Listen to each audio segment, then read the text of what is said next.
This is Cast of Wonders, the young adult fiction podcast featuring stories of the fantastic. Welcome. Episode 538. I'm Catherine Inskip, your editor and host. Our story for today is Nnome by Audrey Abubisa-Darko. This story was first published in A Mind to Silence, the 2022 Caine Prize anthology, in August 2022. Audrey Abubisa-Darko is a 22-year-old Ghanaian author with two self-published books, The Magic Basket and Wahala Day. Her work has been translated in Att Stampa på Fördomar by Smockedal Publishing Sweden and published in homes such as Kalahari Review, The African Writer, Oriki Podcasts and Readsy, and in anthologies by the Caine Prize and the K&L Prize. She is the winner of the 2022 Dream Foundry Speculative Fiction Contest for Emerging Writers and the 2022 Purby Cubs Creative Writing Competition. She was shortlisted for the K&L Prize for African Literature and the Wakini Courier Award for African Literature in 2020. Audrey loves to explore mental health, spirituality, sexuality, and equality in her stories. When she's not writing, you'll find her filming and editing videos, exploring new places, or skating. This story is narrated by Chidikan Tamaklo. Chidikan Tamaklo is a Ghanaian voice actor and narrator. He has an avid interest in narrating documentaries, classic literature, and African writing especially. He lives in Accra and volunteers with the Nnome projects, an organisation that advocates for products and services built of the different disciplines of African art. This story is at the upper end of our age bracket and has content warnings for blood, violence, abusive families, self-harm, murder and death. It's a powerful piece, but not necessarily appropriate for all ages. And now, we've a tale to tell.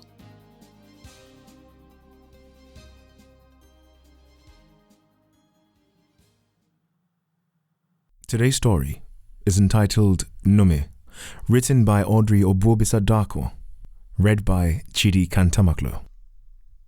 Onyankopong is a woman, and a man, and everything above and in between.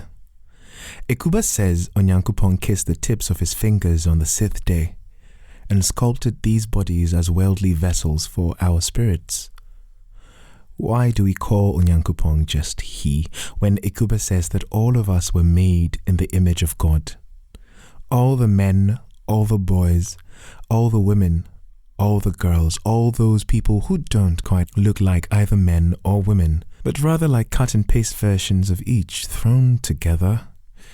Why do we reduce Onyankopong to only he, when I see God in that video of my mother, with her full body that flows like emerald water, and silvery black locks that cascade down her arched back till they kiss the point where her buttocks greet her waist? You should see the part where she wails her tummy, when she closes her eyes and her locks dance and rise about her like living, breathing things, when they weave themselves together to form the shape of a stool, when the stool appears in the sky above, when her hair wraps around it and sets it down on the ground. I see Onyankopong in Asante. From my class, his body glows like the sun on God's happy day, when he fades from one place and reappears at another. Onyankopong also looks like the man-woman person Da warned me to stay away from, with their body that can bend and shift into different forms of being other than human. But when Onyankopong made me, they did not make me well.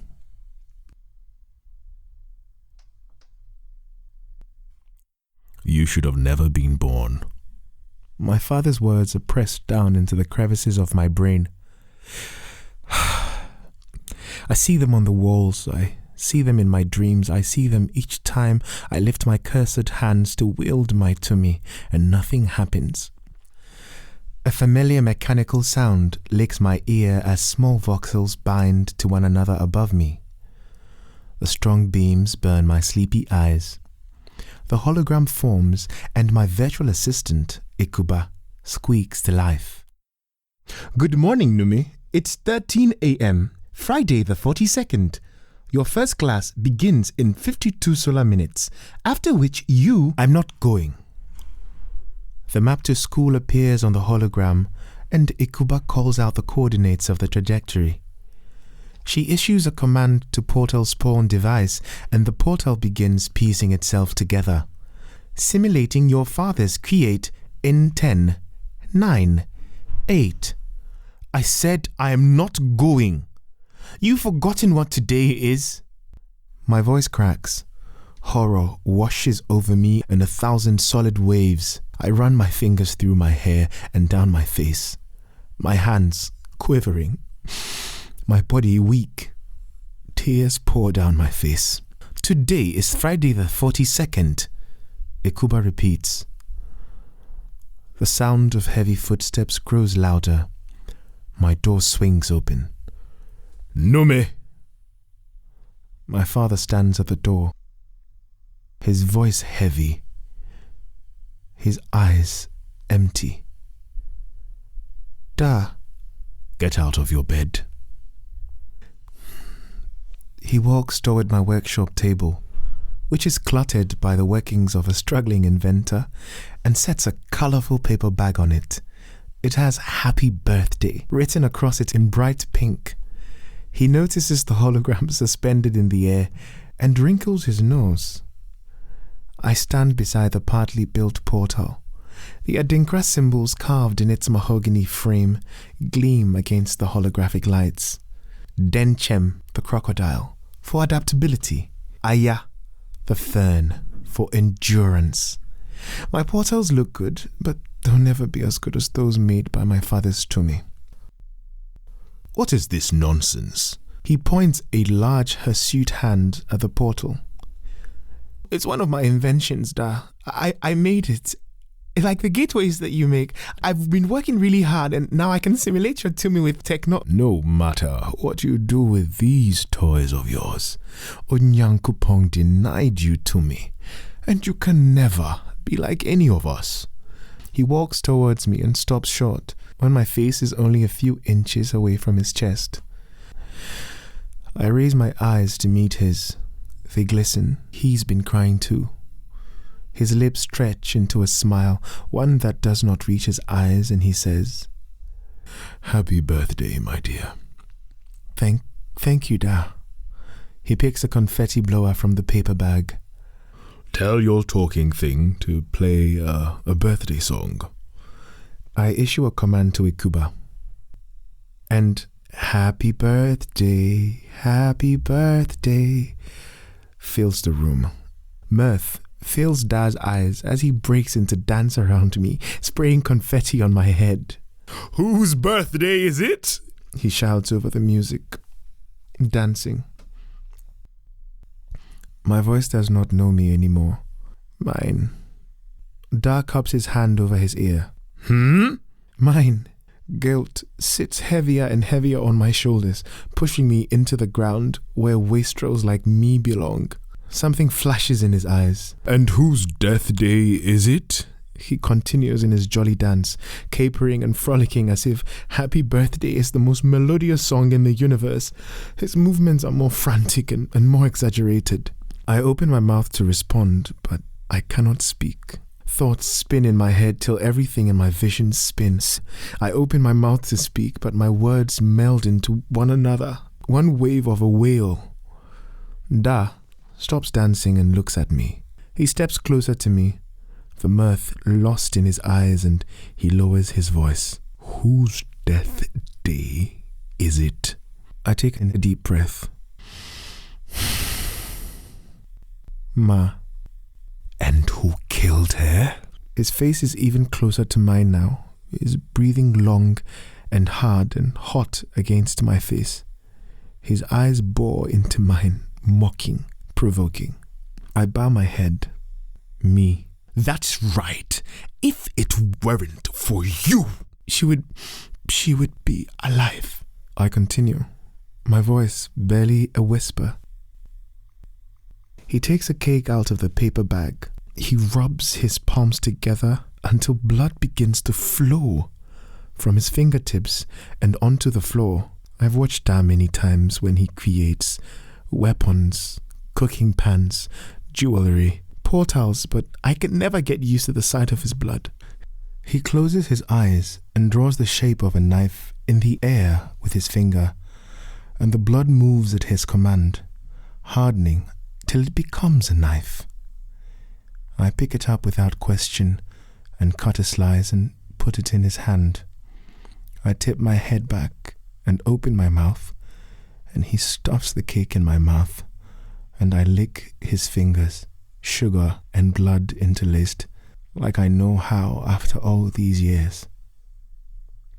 He steps back and watches me, a satisfied smile on his face as he admires the work of his hands, a trembling, frightened, guilty me. "Happy birthday, my darling," he says, and walks out of the room.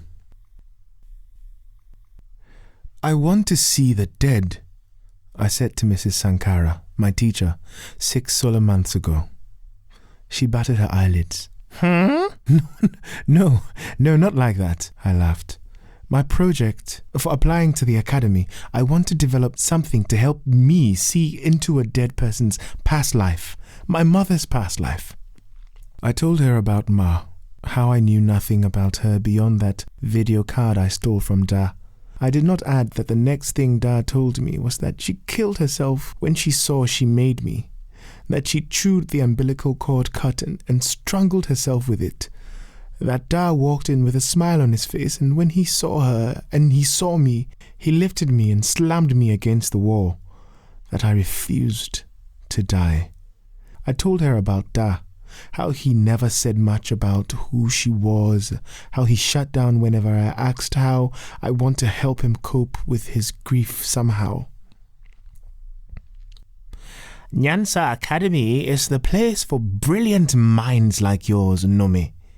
That's where all the greatest inventions you can think of were made by our ancestors, Kobi, Ansa, Diaka, and sent out into other universes beyond Al-Kibulan," Mrs. Sankara said when I was 11 solar years old, and, pausing to look at me with tender eyes, added, "Where there are more people like you without Nnome." She sparked a determination in my heart that day, and it grew more and more fire 6 years forward. With each page I turned, each machine I made, functional or faulty, every birthday I endured the taste of sugar and of blood on Da's hand till the year came when I was old enough to apply to Nyansa. If I can get in Ekuba, I can leave this God-forsaken house, Ekuba. I can change all the world's Ekuba, especially for people out there like me, Ekuba, and I can see Ma. My room is a riot. My bed, the floor, the tables, the shelves, they're riddled with old textbooks and with dog ears and tired pages, meters and meters of conducting wire, metal scraps, batteries, glass, laser monitors, screws, acoustic modulators, analog amplifiers, and heaps of crumpled paper thrown across the room in utter frustration. It's been like this for many solar months, yet with each iteration I feel farther and farther away from getting the chip right. The application deadline to the academy closer and closer. Nothing is working! I slam my fists on the workshop table, sending screws crashing to the floor. They roll around in circles. The terminal on my screen is filled with endless lines of error messages in an ominous red. "Kafra, Nnome, you've made significant progress. Just keep trying. You're almost there," Ekuba says. Ekuba and I have come a long way, from the moment she was only an idea in my head to the moment she said her first word. In between those moments were the days of studying fuzzy logic and neural networks till my brain folded into itself, when Mrs. Sankara shouted, "Eureka!" as the natural language program ran with no bugs, and she asked Ekuba the time, and Ekuba said the time, when I smiled for the first time in forever after integrating her into all my machines. when I gave my hologram device to Da to try Ikuba out. And he created a boulder and smashed into it over and over and over again till Ikuba's voice glitched and disappeared into the shards. When I made a new hologram device and brought her back to life. Ikuba, run a diagnosis. What again do I need? So far, everything looks good. The surgical droid for the implant procedure is ready. Good job. The chip is better. The electrode wires for the transmission are 30 microns wide now. So that's perfect. The program is syntactically correct, but the data you have on your mother is simply not enough to satisfy the conditions in the brain interface functions. You need more. Shh, Ikuba! I slap my thigh a little harder than I mean to. I turn to face the small round hologram device, as if I'm seated face to face with a real person. Ikuba is nearly a real person to me. Right now, we only have Da's video card, right? Right. And everything else we know, Da told me. Right? Right. My face breaks into a smile. It feels unusual, but I let it linger. And surely, Da has some of Ma's belongings kept somewhere, right? Even her clothes, we can use anything of hers for something. I believe remnants of her spirit could be somewhere. If we can find any part of her, or anything she might have worn, we should be able to translate her biotic composition data into something useful for your program.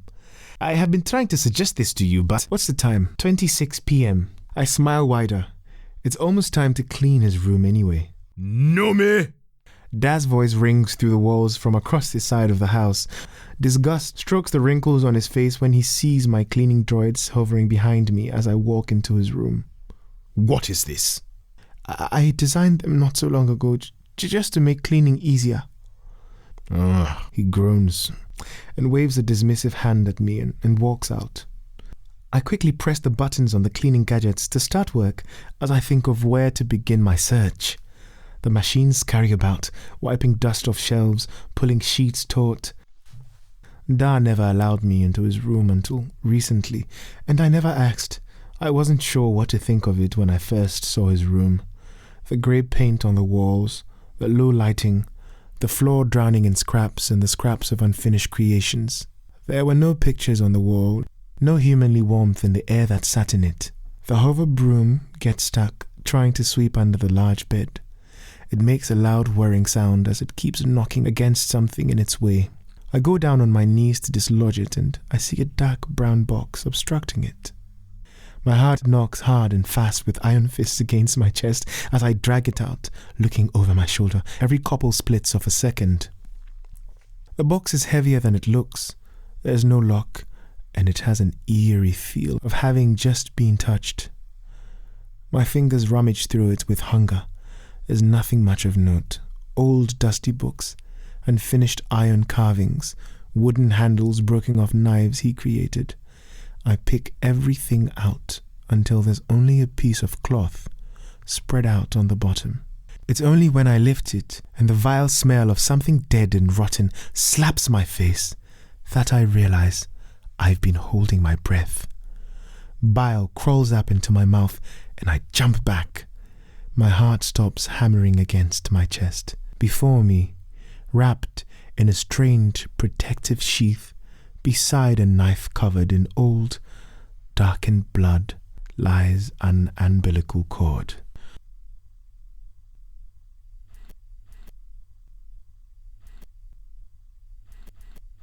Once upon a time, there was a woman.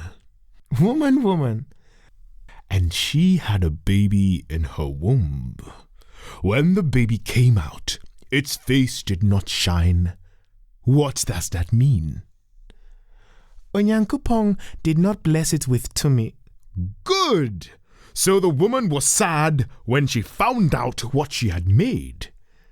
And she chewed the umbilical cord and ended her life. Riddle, riddle. Riddle. Why did the woman die? Because of the child whose face did not shine. And what is that child? A curse. And how do we say that in our language? Nnome. Fantastic! Open your mouth for your cake now. Happy 8th birthday, Nnome. I used to beg Onyankopong to sever me from my body, this 100-pound cage of girl, to put my spirit in another vessel, whose face shone at birth, or leave me to wander in the realms where none of these mattered. Surely this isn't the image of you, not these hands that bring forth nothing, not this tongue that tastes the maleficence of a father, not this being that kills a mother, not this God-forsaken excuse of a human being. Every night, before my birthday, Onyankopong and I warred on my bathroom floor, when I slit my wrists to cut ties with my body, when they shut the gates to the realms above and shoved me back inside this vessel of flesh and bone, of strife and war. Why did you allow Ma to do it then? I stopped fighting when I turned 10, when Mrs. Sankara said she saw something in me, something better than Nnome. Nnome, it's your turn, Mrs. Sankara says. She's seated next to the other members of the school board. They wear bored looks on their faces, except for Mrs. Sankara, whose eyes are illuminated as I walk onto the proscenium, my hologram device in hand. For my academy application, I've invented chip technology that can help one see into life of a dead one and have a closely simulated experience like they were really there with them. My mother died very early on in my life, and I never got the chance to know who she was. So this is a project inspired by that. I instructed Kuba to switch through the presentation on the hologram. The teachers look on with blank expressions. I clear my throat and proceed. Data about the person whose life you wish to simulate is collected and encoded onto the chip. The input machine reads the sample placed on it, and I have developed an algorithm that analyzes these inputs and encrypts them onto the chip. The sample could be anything: videos of them, audio tapes they recorded, clothes they wore, even biosamples like their hair or nails, or umbilical cords. And what happens after that? Mrs. Sankara asks, her eyes wide, her body on the edge of a seat. I smile faintly. The implant procedure will be done by a surgical bot, which I have also built. The probes of the chip are connected to pathways that control your vision, emotion, and hearing. You may begin or end the simulation just by thinking it. Is your work ready for a demo session tomorrow? That's Mr. Bansa, the talent scout from Nyansa Academy. The others remain disinterested, slumped in their chairs. Yes, I tap the back of my head. The implant procedure has already been done on my brain, and I've run a few unit and system tests. Good job. See you in the final stage. He turns to Mrs. Sankara and gives her a nod, and she squeals and leaps from her chair. Da is in my room when I arrive home, his broad back hunched over my workshop table. Dread wraps its fingers around my heart, ripping my heartstrings. He turns to me when I step in the room, his eyes filled with an emotion I have never seen before. The umbilical cord dangles from his hand. Da, Are you mad? Sweat washes down his face and soaks his shirt. His hands tremble as he clenches them into fists and releases them, clenches and releases. His eyes are bloodshot. Tears well up inside them and flow into the river of perspiration running along the folds of his face. He paces back and forth past my workshop table, running his hands through his hair in a frenzy. You always ruin everything. My voice takes its leave like it knows how when Da arrives. Words scrape my tongue, questions, but nothing comes out. Tears stream down my face, and I put the back of my right hand in my left hand, pleading. I'm sorry for touching your things, Da. I'm making something for the academy. Remember, Nyansa, I want to go there and look. I rushed towards the table to show him my work. I lift the scanner with trembling hands. This will help us experience Ma again, Da. I've already tested it. I've already seen some things. Oh, no wonder you loved her so. But the umbilical cord, why? Why did you keep it? Da's eyes turn vacant as I rumble. He stands frozen and stares at me. Tears still coursing down his face, his chest heaving like an animal on its own. His lips come apart, slowly. His voice is soft. You've seen what? You've seen what? My legs are stuffed with droves of fear, riveting me to the ground. He lunges towards me. You've seen what? He rubs his hands together faster than I've ever seen him do. Blood gushes out of his fingers with the might of 1,000,000 waterfalls. The crimson fluid forms a great pool around our feet, but he doesn't stop. His palms grate into each other till they're a canvas of black and blue. The blood seeps under everything on my bedroom floor. He swoops his arms in large motions in the air, drawing a shape I cannot read. As the blood comes together, hardening up, my spirit falls apart, melting down. The thing he creates is ugly. A large mass of spikes and hammers bound together. He lifts it with immense strength, screaming, and drops it on my table. The desk caves in down the middle, swallowing everything on it. My coding devices, the implant droid, the scan machine, all my life's work, the testimonials of my self-worth. Please stop. Please stop. My knees give away and I fall to the ground. Ekuba's voice glitches inside the hologram device on the bed, panicking. Da dives towards it and flings the weapon. I leap onto the bed to shield her, but it's too late. The weapon strikes my head, the impact tossing me against the wall where I strike my head again. As my consciousness drifts away from my body, I see my father sitting on the floor, his body rocking back and forth like a baby as he cries into the umbilical cord in his hands. I don't know where I am. This body isn't mine. It's small, too small for me. A sharp pain burns through my head as I pry my eyes open. This place is strange. The white walls, the small bed, the bookshelves, yet there's something familiar about it. There's a broken table to my left, all sorts of things crushed and broken under it. I hear the sound of heavy footsteps coming towards the door. It swings open. My heartbeat stops. Ababio! My husband freezes in his step. Confusion clouds his face. His wrinkles are numerous now, his hair grey. Nnome, what did you say? Who's Nnome? I try to get off the floor, but these small legs, they fail me. Ababio, is that you? He takes a step back. Whatever games you're playing. Ababio! Shock gives way to fear, and then to rage. Memories flash before my eyes. The first cry of a baby, the hatred in his eyes, the rough hands on my neck, the heavy blows on my face, the gleam of a new knife, the slam of something against the wall, the gnashing of the umbilical cord under his teeth, the chill of a blade against my neck, the heat of my spirit fizzling into the afterlife. Why did you do this to me? I step forward. He steps back again.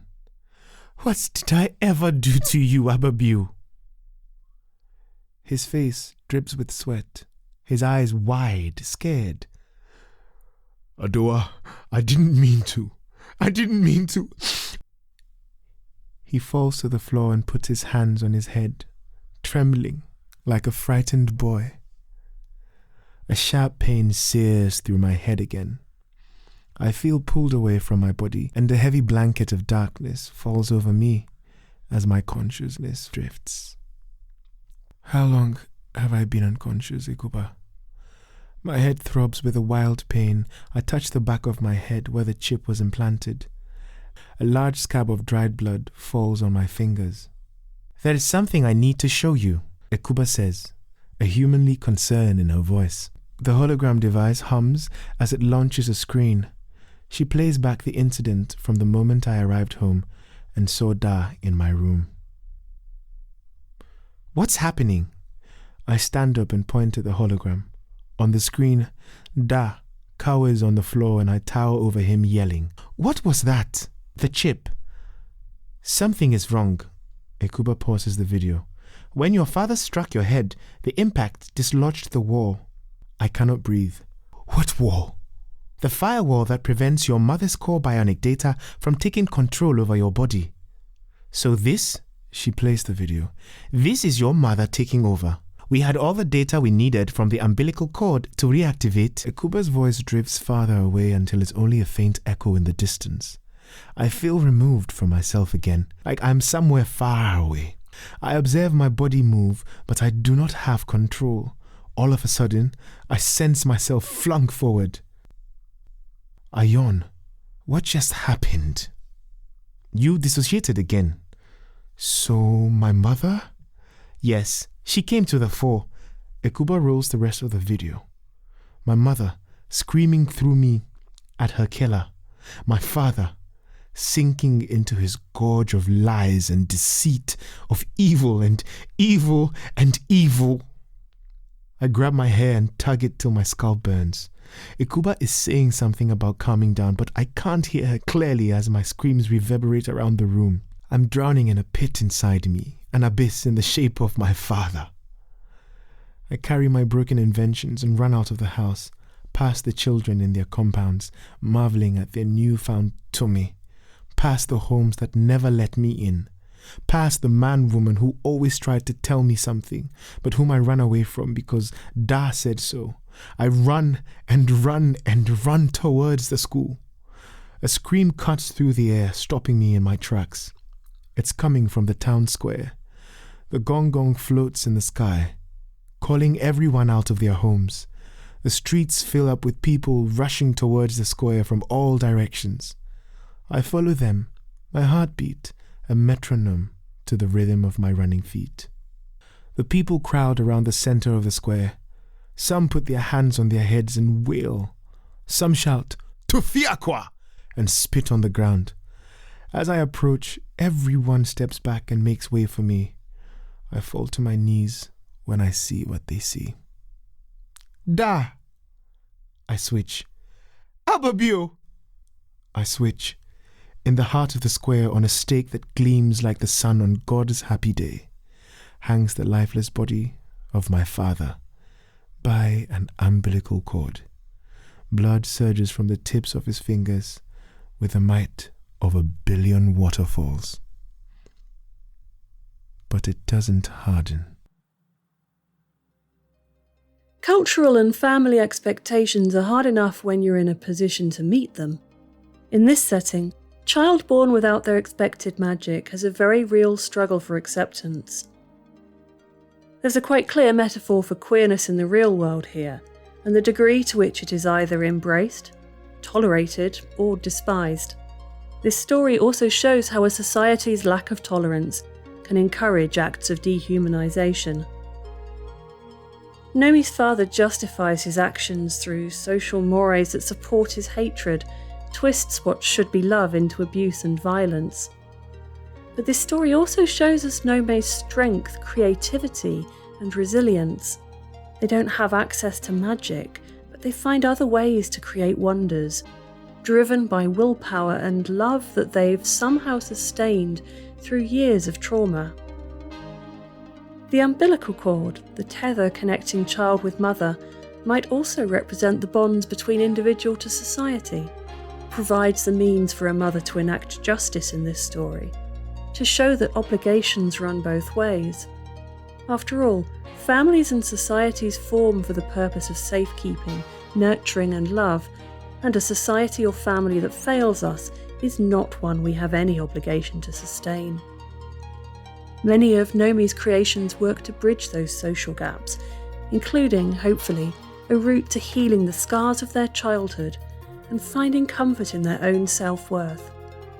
It's a story about justice, but also one of self-forgiveness, where the shames that others make us carry can finally be set aside. Join us again soon. We love bringing you the best audio fiction week after week, but we can't do it without your support. Your donations pay our authors, our narrators, our servers and our staff. Please consider supporting us with a monthly donation through either PayPal or Patreon. You can also review us on Apple Podcasts, request us on Spotify, and consider the stories we publish for award consideration. There are lots of ways you can help. Join the discussion on the EA Forum, forum.escapeartist.net, or EA Discord. Visit on Twitter at Cast of Wonders. Come say hello. Cast of Wonders is brought to you by editor Catherine Inskip, assistant editors Kappa Cobb and Alicia Caparasso, associate editors Tanya Aidlet, Amy Brennan, Joyce Hernandez, Somtoa Haseway, Amanda Kong, Ray O, Simon Pan, Samuel Poots, Emma Smales, Denise Sudell and Rin Yi. Our editorial assistant is Amy Brennan, our community manager is Denise Sudell, and our audio producer is Jeremy Carter. Cast of Wonders is part of the Escape Artist Foundation, a 501c3 non-profit, and this episode is distributed under the Creative Commons Attribution Non-Commercial No Derivatives 4.0 International License. That means you can download or listen to the episode on any device you like, but you can't change it or sell it. Our theme music is Appeal to Heavens by Alexei Nov, available from Promo DJ or his Facebook page. Thank you for listening.